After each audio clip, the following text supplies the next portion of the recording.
All right, good afternoon, everyone. Welcome to the City of Los Angeles and Los Angeles Metro Contractor Development and Bonding Programs, Contractor Networking and Relationship Building Workshop.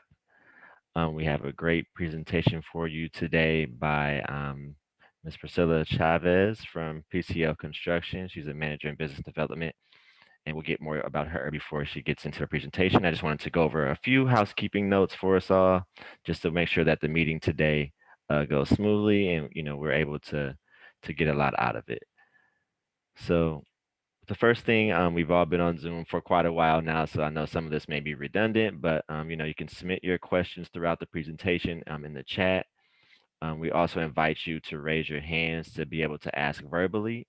We prefer verbally just to have that interaction. I know we're not in the same place, but if we can get as close as possible to that, I think that would be a great experience for all of us.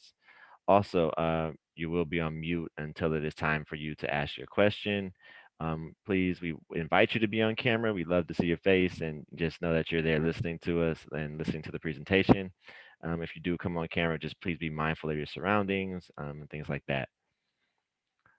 Next is just a brief survey we will want you to fill out at the conclusion of this workshop. Here's a link here. I'll also make sure I put this link in the chat for you. Takes about 2 minutes. We just love your feedback on what we do here so we can also have programming that you want to hear and see as well. And so I'll make sure you guys have that information in the chat.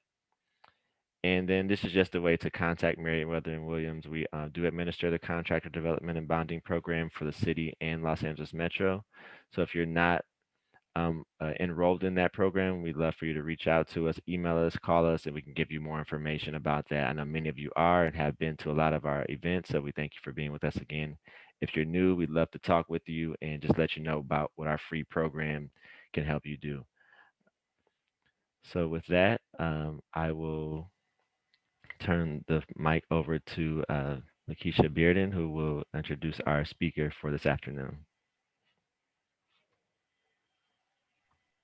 Hello, everyone. My name is Lakeisha Bearden. I am the Program Development Manager here at Merriweather and Williams Insurance Services. I see a lot of new names and faces, so excited to see that.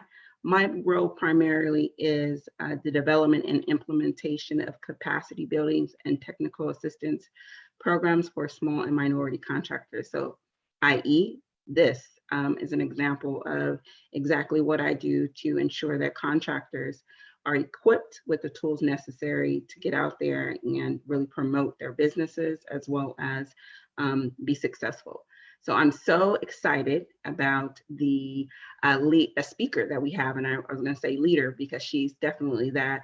The leader that we have here today, she is a good friend of mine, a fellow NAMAC member, as well as National Association of Women in Construction, as well as PCL, Business Development Manager. So I want to take a moment to really read her bio, but also give you a little bit of background about Priscilla. She's not only a business champion, but she knows both sides of the coin. So she's coming at it from a perspective of knowing what the small business wants or needs, some of the hurdles and challenges that they encompass, but also what the prime partner and primes are looking for. So you have a well-rounded perspective and approach that you're going to hear today.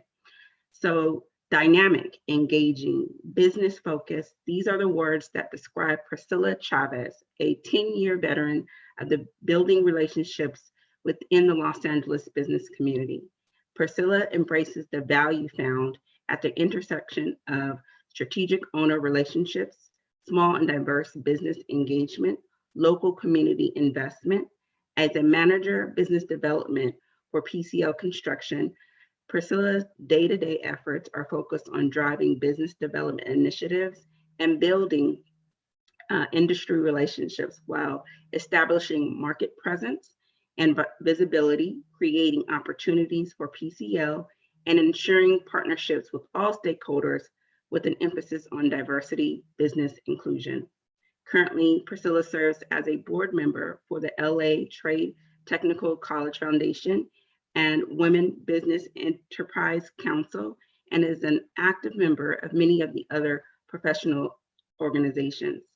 As a dedicated business and community leader, Priscilla is determined to provide opportunities for communities to thrive and grow through education for small businesses through PCL's network and creating a career pathways in construction through PCL's workforce development. Without further ado, I would like to introduce Priscilla Chavez. All right, so good afternoon, everyone. Really awesome to see. Let's see if I can get my video working. 1 second. Okay, there we are. So really great to be with this group. So a special thanks to Lakeisha and Carlos and Rick and Michelle for the opportunity to really almost have this be like a welcome back home type of event. For those of you that don't know, and something Lakeisha didn't say is that prior to coming to PCL Construction, I actually worked for a small woman-owned consultancy that was a partner of Meriwether Williams and spent 9 years partnering with the work that Meriwether does. And so reminds me a little bit like church. You're in the right place at the right time with the right folks. And so I think what we're going to really talk about today, I hope that, really one word is sufficient. Hopefully there's a trick or a tool that might be useful as you continue to navigate this business journey. So let me see here if I can share my screen. This has not worked in the past, so let me just make sure we are good. All right, so all right, can you see my screen? Yes, we can. All right, so I actually want to start off with these dues for virtual meetings and then some. I think especially as our economy and our community starts to open back up, these things I think are really, really important. And I actually want to invite you to, as I go through these, if you feel inclined to put kind of theory to practice, want to invite you to do that. And so obviously all of you here have registered for this event. And I'm not really certain, how, especially with virtual events, there's a lot of processes that might be in place to register. So there's some platforms that invite you to include comments. There's platforms that invite you to create a profile. I really want to encourage you to take advantage of this, only because, especially as we continue to live in this virtual world, it really does create a differentiator when you see a face, and it might be someone you've connected with in the past. So be intentional about how you register. Really important to prepare for this meeting. Earlier today, it's not enough for me to just be invited to be in this platform. I shot Carlos a note and said, tell me about who's going to be in the room. Really taking a phrase out of one of my favorite people in the industry, Ellen Love, who's in this chat in this event today, really trying to understand who am I going to be speaking to. And this is really important because it has everything to do with how I show up, what I'm going to say. And so my question was very pointed. Are all these small businesses and are they all in construction, right? And so Carlos graciously provided that information. You can do the same thing too. So as you apply and register for events, be curious about who's going to be in the room. Ask about if there's general contractors, ask if there are public agencies that are registered. And really that leads me to number 3, which is review that content, review that list, see if there are names that you've come across in the past. Just saw Angela Gibson, I know her from GLAC. It's really cool when you get into these settings and you get a sense of who's in the room because you've registered, you've prepared, and you've reviewed. Another really great tool that has been useful for me in the virtual platform is really to connect. So especially now, social media absolutely is really the new net that connects us together. What does it look like to make sure you're following Meriwether Williams on social media? What does it look like to explore where Priscilla Chavez does social media, right? Twitter is my favorite platform. This really creates an opportunity for you to connect pre-event, but also post-event. And it's an opportunity, especially if you do this pre-event, it gives you an opportunity to understand, especially on the speaker side, what is the speaker about? What do they stand for?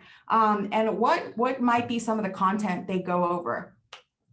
As you get through events, really important to comment. If there's something you've heard today, again, want to bring in that church analogy.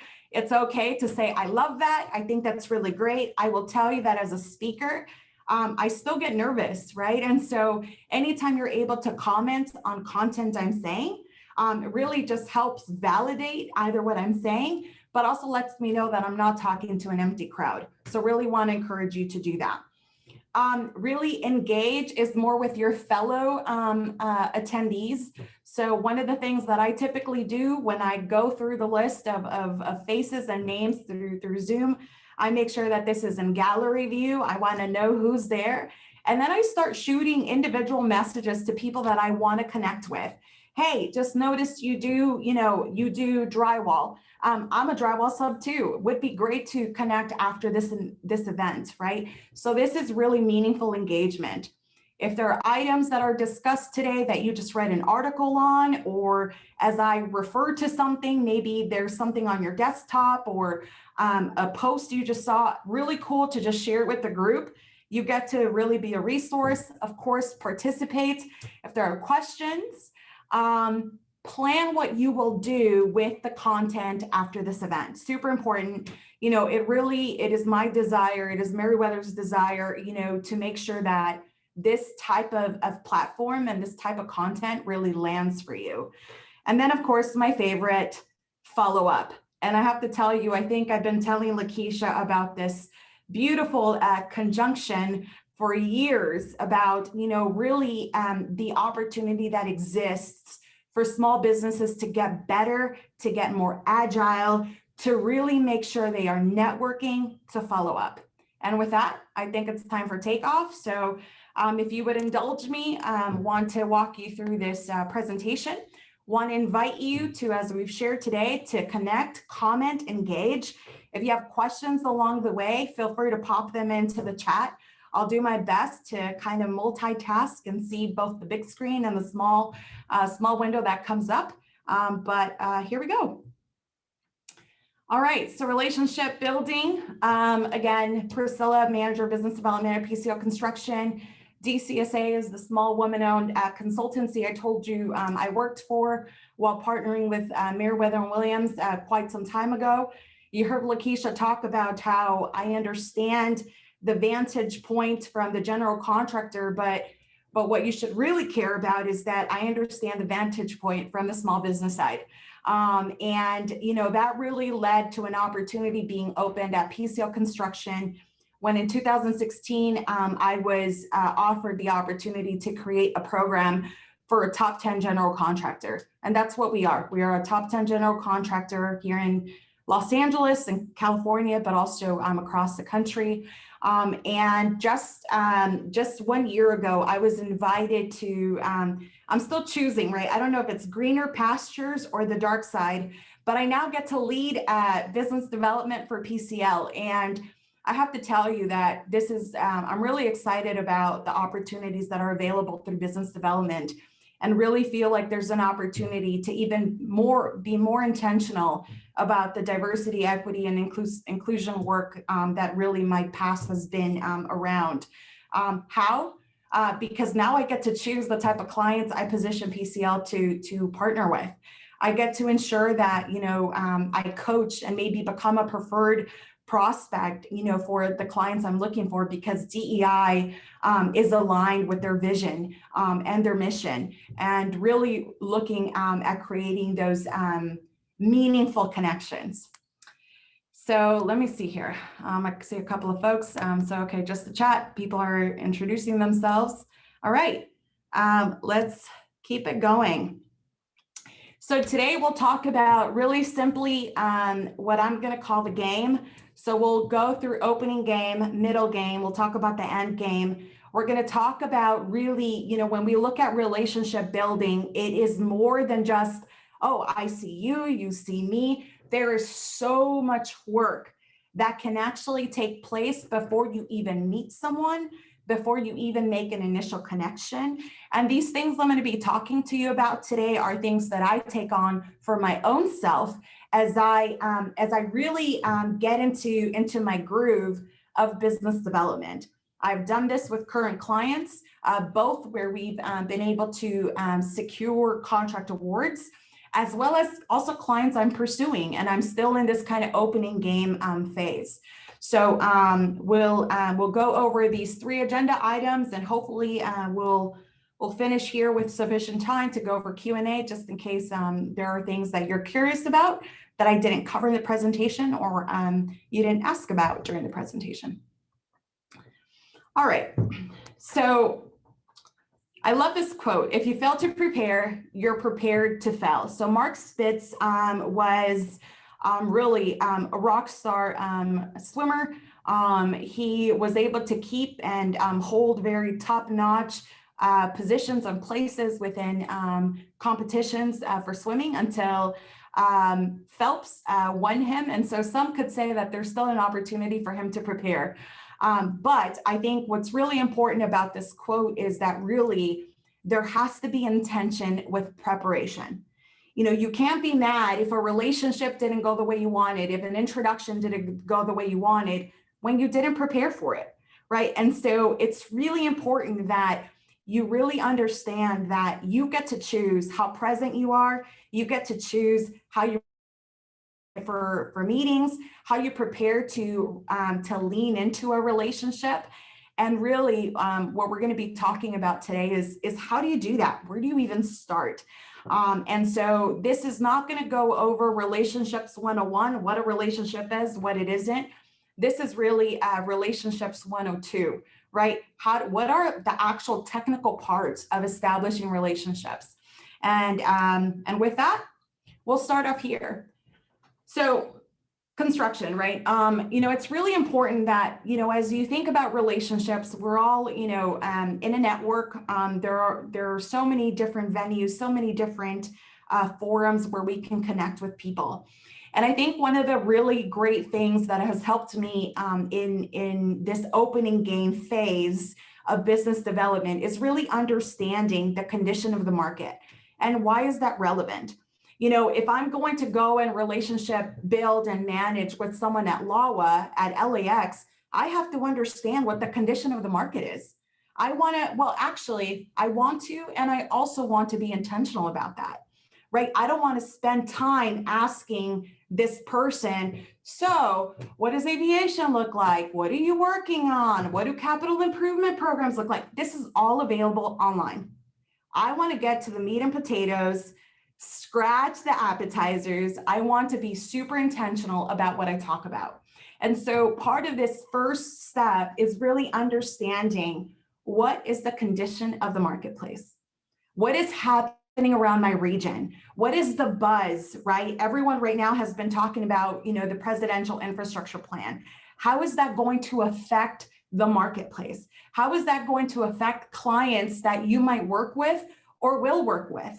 How are you analyzing specific market sectors, right? So if you do civil construction, how is the infrastructure plan or other bond measures or other state funding bills or so forth, how are those going to impact the markets that you're in? So if you're in aviation, I have to know how much money LAWA has, how much money Long Beach has, how much money Burbank Hollywood Airport has.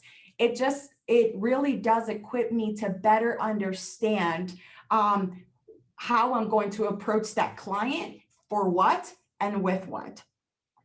This should also really lead you to understand the industry and the clients, and really try to gather market intel. This is really important because it should lead you to understand who are the main players. Who's playing in that game you're trying to penetrate, right? What is the information available online about market? How much money do they have? If it's LAUSD, if it's LACCD, what's left over from bond measure dollars? What does the recent November ballot measure tell us about how much money they'll get? Again, all available online. And then this next one is really about, you know, being strategic and creating what's called a SWOT analysis. So really researching strengths, weaknesses, opportunities, and threats. And really, this has been helpful for me. And I want to share this with you because, you know, there's only one of you. I have to be super intentional and super selfish with how I spend my time. Not only that, I want to be a good steward of my time. And I have to know that I cannot pursue everything under the sun. And quite frankly, I don't want to. And neither does PCL, right? I need to be super intentional. Again, you're going to hear me talking about that word so much because I need to understand who I want to go pursue. And all of this information, the condition of the market, doing this analysis is going to help me. So when I think about how much time I have to really relationship build and manage, if that's only 20% of my week, I need to be super specific about where I want to spend that time. Perhaps I'm not going to spend it, with, as an example, I might want to spend it with aviation and I might want to spend it with K through 14. But maybe I'm not going to spend it with higher education, with private or public universities. So, and this should all be led and influenced by what you do during this analysis. Yes, love that. Be intentional with your time. Great point. Thanks, Angela. Appreciate the feedback. Glad that's landing. Let's continue here. It's also really important that you also recognize, resources and really take a look at resource analysis, both external and internal. A great example of this, there's a client I've been researching and man, I think they're looking to procure about $1 billion with a B every year for the next 5 years. That's pretty sexy, right? You've got $5 billion to spend 5 years. But here's the thing. This client is appearing to be very unattractive because they don't have the internal resources to procure opportunities. So even though they have these dollars to spend, they don't actually have the infrastructure to manage the money. So again, as I'm looking at condition of the market, these are all things I need to consider, right? Even though 5 billion again is super sexy, is that where I want to spend my time? Knowing that this client still has to get it together. I also need to think about what resources I have internally. Again, if I'm a small business, mom and pop, there's only 3-5 of us, again, how is that going to influence who you pursue and how you are intentional about the relationships you build? So this is all super important. What you should also be thinking about here is also, if you're going to go pursue a contractor, a public agency, and there's opportunities to talk about contracts. I mean, as Sugar Free said, you have to stay ready so you don't have to get ready. So if you're going to talk about contracts, you have to make sure you have a fully equipped estimating team so that you can go up to bat when your name gets called from the dugout. Because you really only get one shot and you're expected to bat. And not only that, hit a grand slam. That's just the rules. That's just the name of the game, right? And so really be intentional about seeking and really, making sure that, man, it would be really awesome to connect with the PCL, to connect with the Turner, to connect with the Clark. But is my house in order for me to do that? Because if it's not, then I would say, slow your roll. Let's do this research, get the house in order so that when you connect, it's super intentional. You didn't know you were coming to church today. I tried to tell you. All right, we're still on opening game, condition of the market, other things, identify priorities, what's important to the client, analyze your position, right? Like, okay, so if I'm going to go do work with a public agency, a metro, a city of LA, a county of LA, a port of LA, what is my position? How many people am I competing against? What's my differentiator? Really try to understand and try to see if you can manage customer expectations. This is a really important one. This can play both positive or negative. Some people believe, depending who you talk to, because these are all people, some people will believe that as a small business, you really are only a master of one thing, right? But what if you're a master of 3 things, right? You don't want to be a jack of all trades. Definitely not. That's a no-go. But this is an opportunity for you to understand, what are your customers' expectations? Are your customers' expectations that you would bring a local workforce? Is your customers' expectations that because you're small, you're going to be more agile, or you're going to move quicker, you're going to be more responsive to when they call? These are all things to really look at. This really creates an opportunity to be curious, right? I love when I get asked, I've never been asked this, but I was in a meeting yesterday with another client and I asked them, what are your expectations? What is it that I'm not going to read in paper? What are the things that are important to you? What do you expect your business partners to bring to the table? Be curious, right? Look at competitor analysis, super important. Spend the time to understand what your competition is doing, not so you can clone them, not so you can follow them, but so that you're better equipped to compete against them, right? And this will create an opportunity for you to really understand what might be your differentiators. And then of course, set objectives for yourself. If I have to tell you, this takes a long time, but if you do all these things, not only are you going to be just more informed, more knowledgeable about the industry, you're more knowledgeable about the market, you get to have more intentional conversation.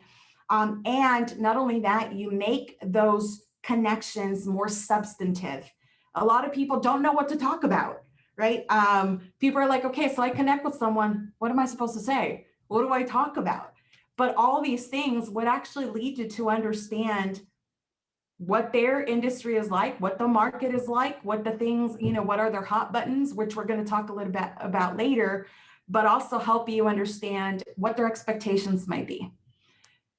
I'm going to keep going here and let me just look into the chat as we do this. Who is sugar-free? Okay. He's a rapper. Come on, Lakeisha. That's got to be a first for one of our workshops. Oh, well, there you have it.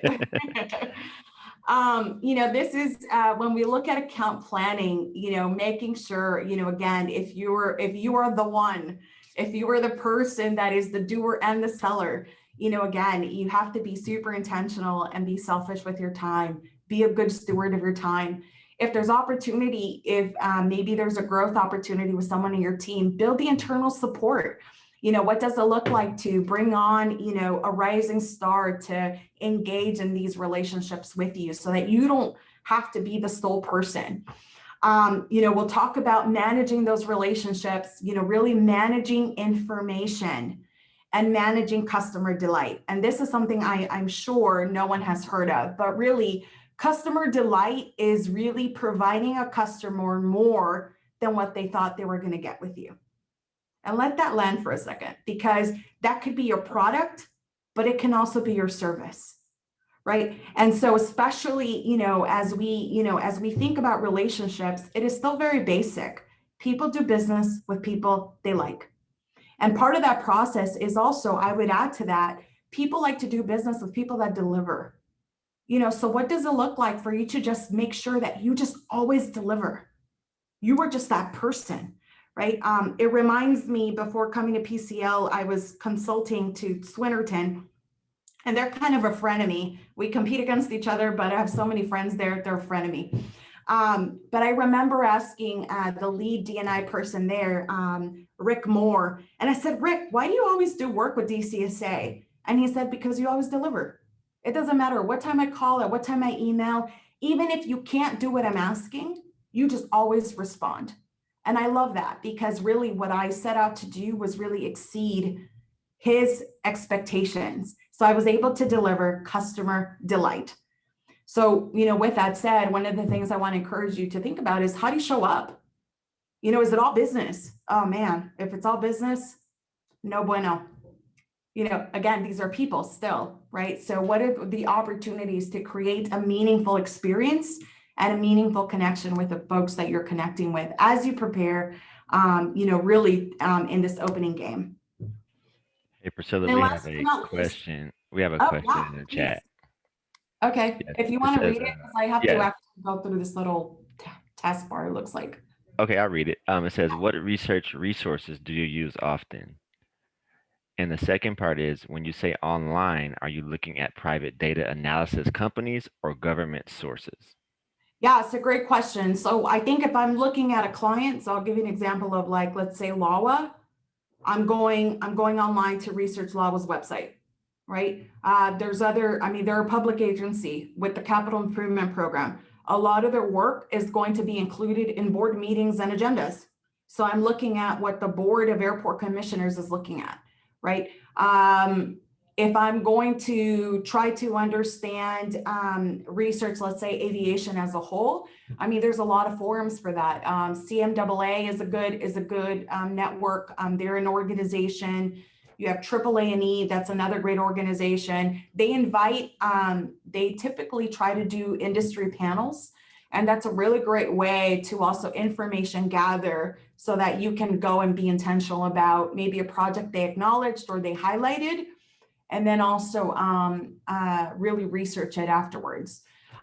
There's also opportunity, I think, to tap into your resource, right? Earlier today, before this call, I was on a call with a good buddy of mine who's in the union, and he leads one of the unions. And I was asking him, what's coming down the pipeline?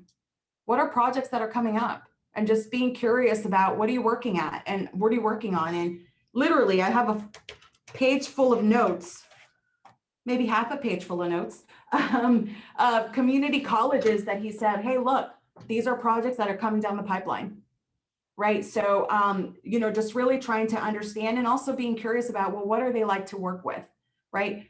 This is like where word of mouth is really, really important. But yeah, there's articles. Urbanize LA is a really good place to understand, you know, what's coming down the pipeline. Reading the president's infrastructure plan, that's totally available. Going to economic forecasts is another opportunity. You know, if there's events like Dodge puts semi-annual economic forecast, this gives you an opportunity to understand, you know, just where industry is at. Great question. So this next one, and I'm going to try to hurry here because I'm like, whoa, 3:35 already. Really important to manage your brand and manage customer perceptions. We talked a little bit about understanding what the customer expectations are and also being able to deliver customer delight. But I really want to focus on this manage your brand because it's really important. And, you know, part of managing your brand is, you know, what type of business are you? Having these very basic things down, right? And also being able to think about pros and cons. So being able to think about, okay, so PCL Construction, we're a top 10 general contractor. A lot of people know us for sports and entertainment projects. We built Staples Center, we built Dignity Health, we just built Bank of California Stadium. But what a lot of people don't know is that we have a special projects arm. So we will actually build projects under $10 million. So one of the conversations literally that I was in this week was, how do we manage our brand to make sure that people understand that we have this special projects arm? So what do people know about you? What do you have out there in community, in media, online about you? And what are some of the, how does your staff talk about your company? How do you talk about your company? Right? So really important. These are all things that tie in with managing your brand. And of course, how you manage your brand has everything to do with how customers will perceive your company and your brand. Let's see, let's keep going. All right, so middle game, and we'll try to go fairly quickly through these. But you know, when we really kind of start to, you know, get all that legwork, all that infrastructure in getting ready to have that that relationship, really what you're trying to understand now in the middle game is not the condition of the market or industry, but really the condition of the client. And so the aspiration is to become a trusted advisor and position yourself to become a preferred provider. So this has everything to do with the research we just talked about in the opening game. When you understand what their drivers are, when you understand the condition of the market, when you understand the condition of the industry, when you understand, what else did we cover? Your brand. When you manage, you know, when you understand what their expectations are, you really get to start, as you start engaging these clients, you have the opportunity to become a trusted advisor. And really, this is the peak of any relationship. To become a trusted advisor, this is when you talk about things like, oh man, if it's like a private opportunity, it could look like, hey, you know, you're coming into this community, this development for affordable housing. This is really, really great. What does it look like to include local workforce into your deal? And here's how you do it, right? And we haven't even secured the deal yet, but this is just advising the client on what they could do that we know might be informed by either a comment a city council member has made, maybe it's community feedback that has been said about the project.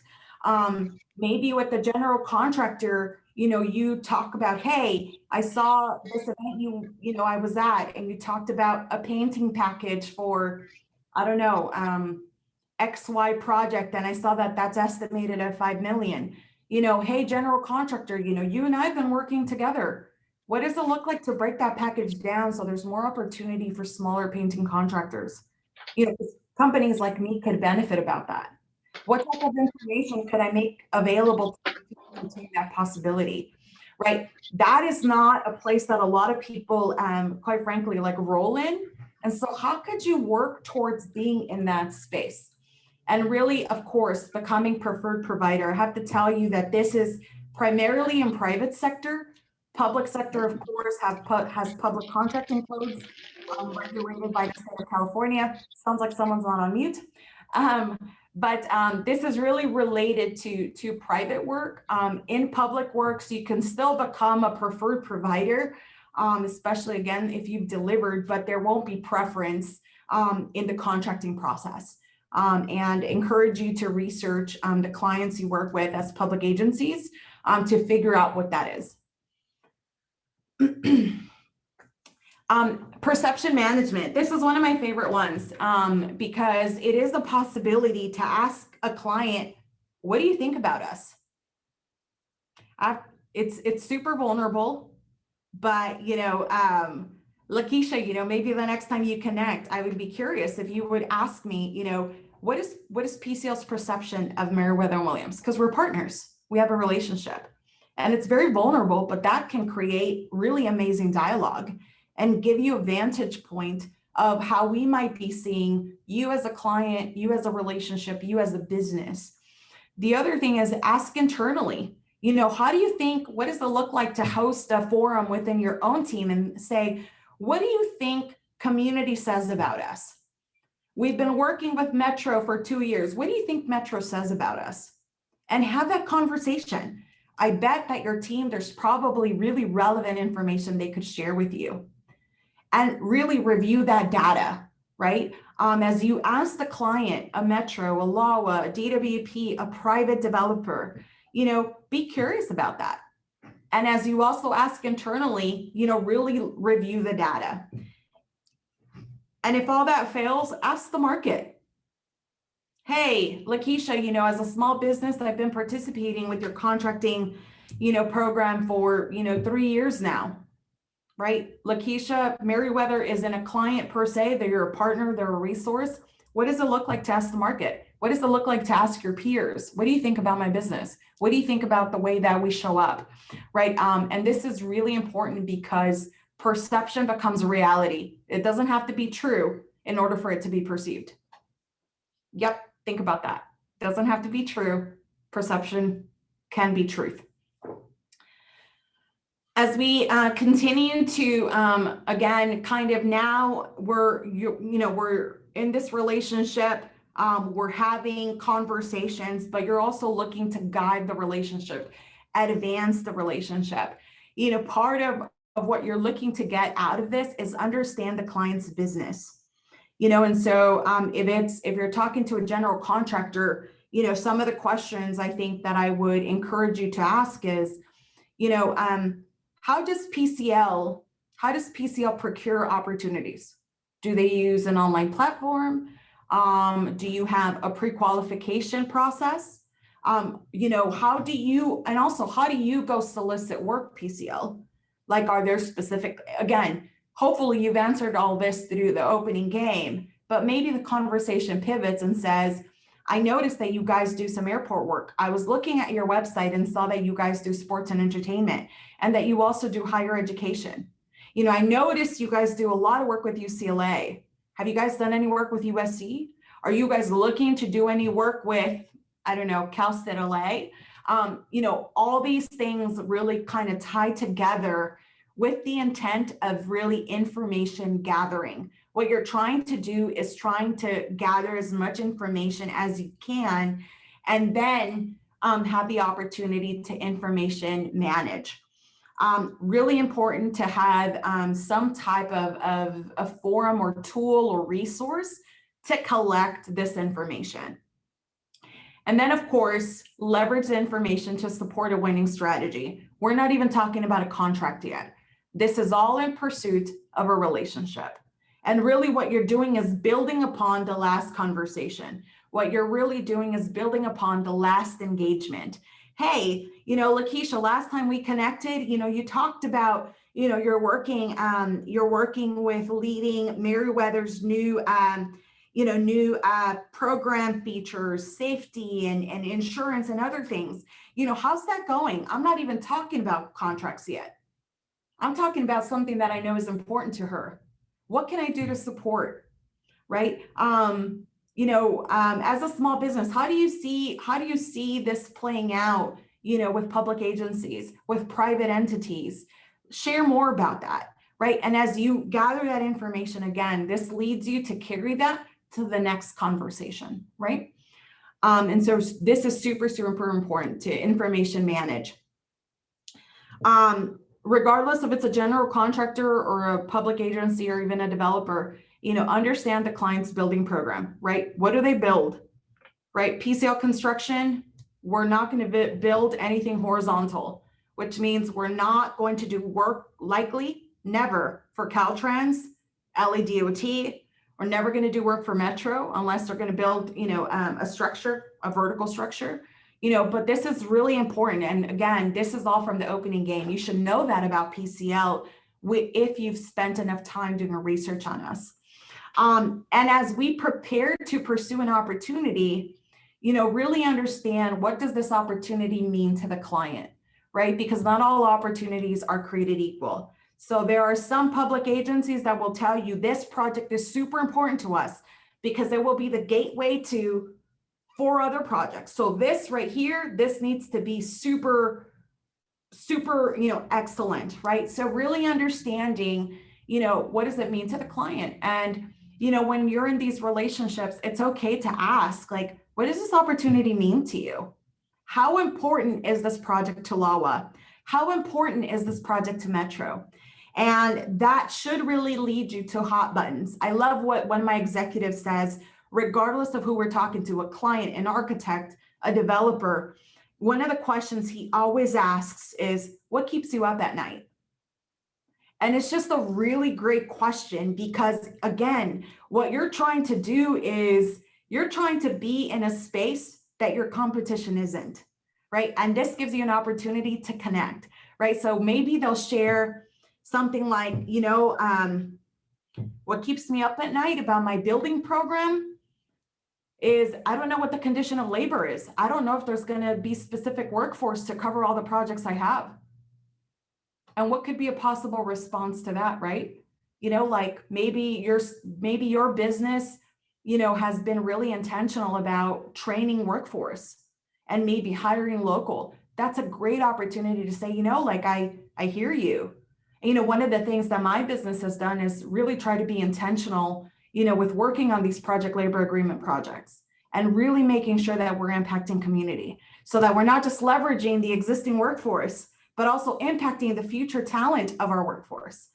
We just connected a hot button and created a solution. And hopefully what that creates is oh, I really like what I heard. And you just, again, continue that conversation further. And then all of this really helps you to create a strategy for upcoming opportunity. Again, this is without a contract in hand.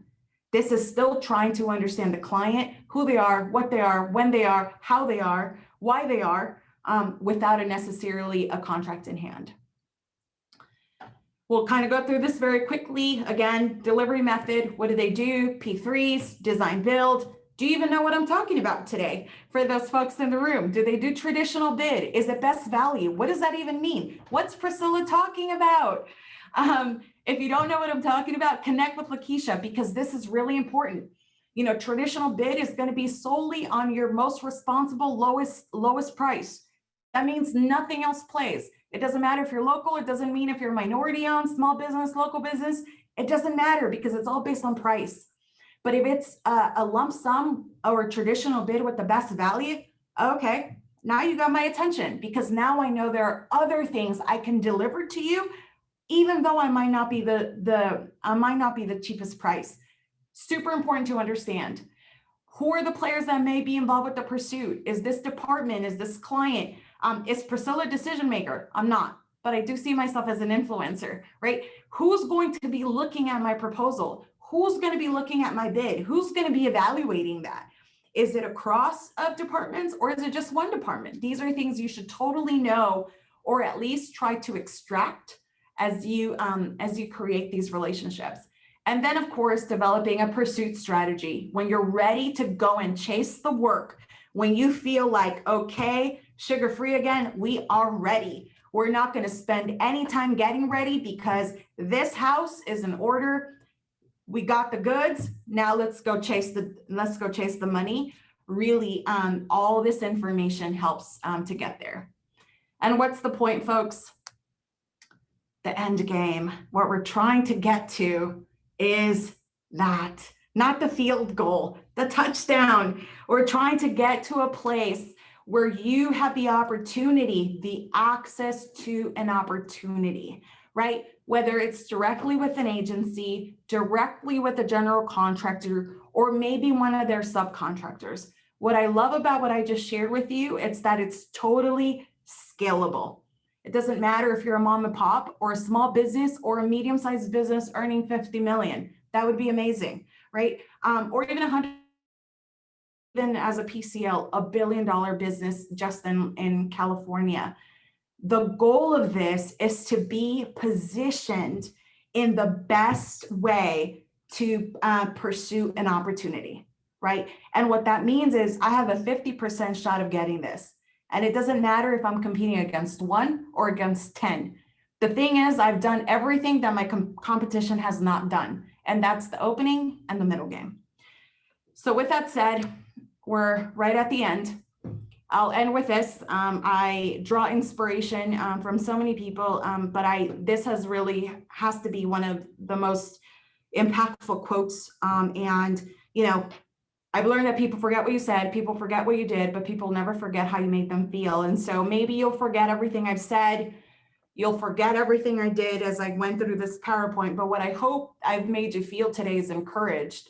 And what I hope I've made you feel today is have a path forward of what you can do, where you can go, the steps you need to make. And maybe this has also served as an opportunity to kind of shake you up a little bit. Maybe you've been focusing on the wrong stack, but maybe this is an opportunity for you to reassess and see that really the opportunities are endless. So with that said, Lakeisha, Carlos, Michelle, Rick, thank you so much for the opportunity. It's been awesome presenting this. And I think there's a couple of minutes. I think I landed just in time, but yeah. Yeah, no, thank you. I agree with what Angela said. I feel inspired. If there was a wall in front of me, I swear I'd run right through it. But thank you so much. That's a lot of information. We did have a couple of questions in the chat. The first one was, what's the best way to build your team? Like when you're going to pursue a client? Who asked that question? I'm sorry.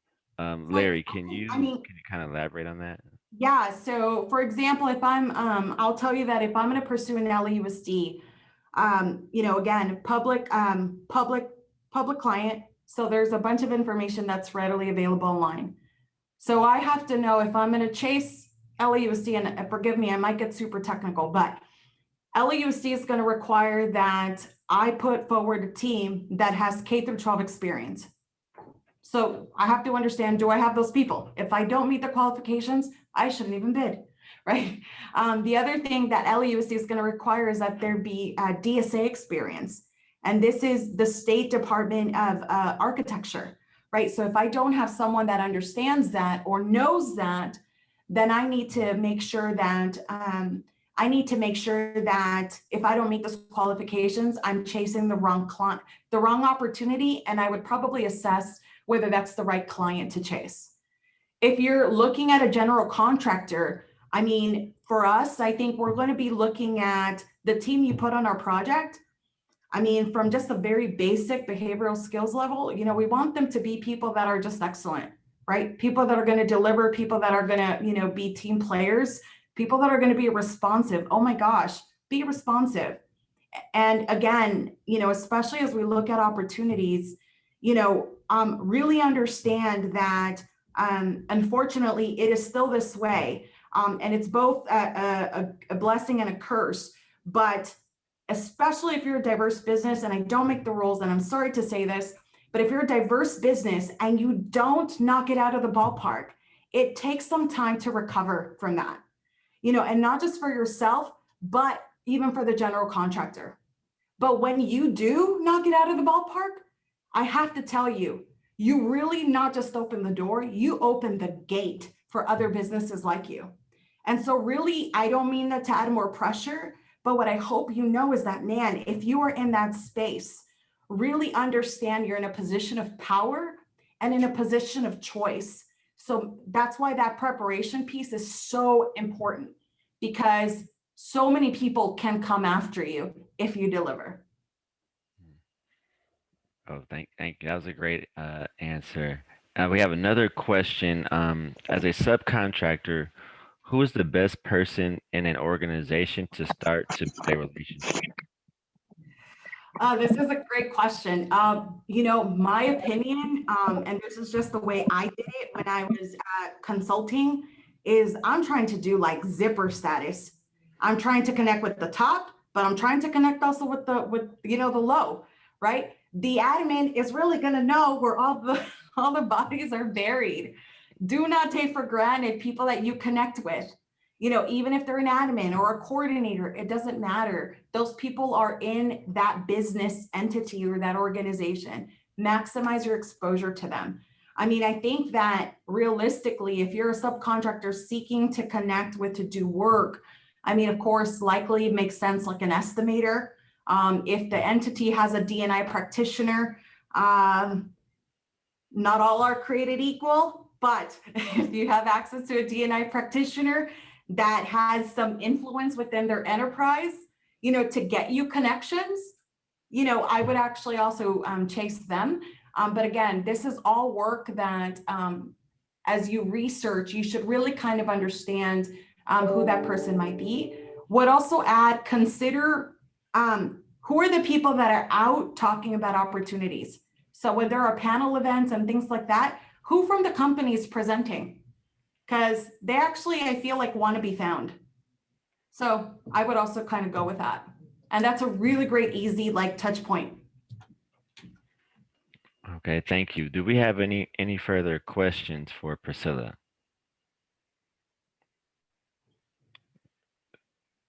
I'm not hearing any or seeing any, so I think we're safe You guys to. have Evan, Ray. I don't know if you, no, you're good? I have one question. Okay, yeah, go ahead. Okay, hi, Priscilla. This is Adrian with Local Power Washers. Hi. Oh, hi. Thank you so much for your presentation. It was really passionate and very enlightening. You said a lot of things that kind of don't come to first mind thought. And I wanted to know, out of your experience, mainly all of your experience, what have you found that is the single most different approach that has worked to secure a contract that's just something that you found, and so that you know it's your ace in the hole? What happened? Or what happened? Thank you. Yeah, I would say that's actually, it's a great question. And I think what's really interesting is that, in my opinion, there isn't like a single thing, right? Like, I mean, like, I think I see, like, there's so many dots that get connected, right? I mean, if I were to start off, I was just, from a very basic level, being a person that says what they're going to do. And my first slide talked about the 10th do in a virtual meeting, which was like follow up. And, I think it's really important that if you're going to put yourself out there with establishing relationships from a very basic level, connect. If you're seeking to connect with the person, if you send me a note today and I don't answer, make sure you connect, you follow up, because those things actually indicate how responsive you are. They indicate if you're a person of integrity, do you do what you say you're going to do? Right? Are you persistent? These are all things connected to a simple follow-up. But those are all things that inform me of how you might be in the field. If you're someone I remember meeting someone who said, "Oh my gosh," in front of a group of people. And anyone that knows me could probably expect my response. But this person called me out and said, "I've sent you like 20 emails." And I said, "No, you haven't." Because I'm super responsive. But I said, "But what you did say was that you would follow up, and you didn't." Right. And so I think it's just really important, that you are super intentional about every step you take really is about advancement, right? It's about being better than yesterday. And if you can just kind of wrap your head around that, maybe I'm not going to get this contract tomorrow or this week, but I'm going to make progress every day.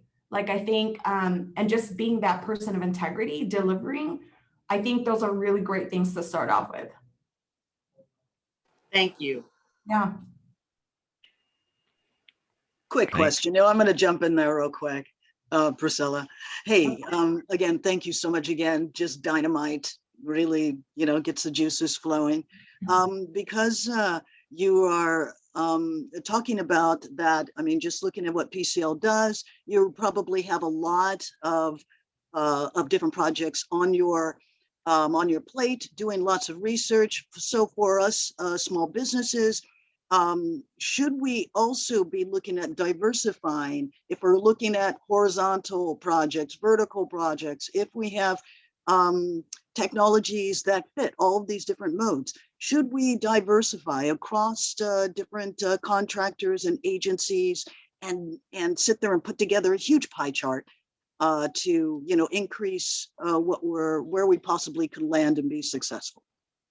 And how much time do you spend doing all of that?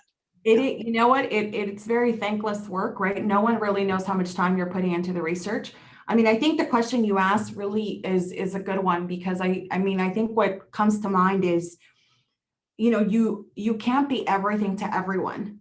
And part of the research will actually vet that out for you, right? Because you might, I think one of the things we think about, even as a PCL, is like, well, I have something, I think what I have is great.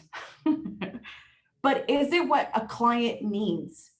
And most importantly, even though they need it, do they procure it? Most importantly, I don't care if they need it. If they don't put out contracts for it, then I'm wasting my time, right? And so even though you might have all these tools and resources and services, part of that research on the front end should really vet that out so you don't waste your time with the wrong client, because there isn't a one shoe fits all, right? And even vertical, horizontal construction, completely different. Right. And so, I think it's really important to scale. And that's why, one of the slides said, have objectives or goals. It's really important to, create realistic goals for yourself. Maybe this year we're going to try to connect with 2 general contractors, 1 public agency, and then just kind of see how that goes, and then reassess as you go, right? Reassess. Yeah. Quick follow-up. Yeah. Because so much is built on this RFP process, some of the things I'm running into is that I have a technology that maybe they don't know they need.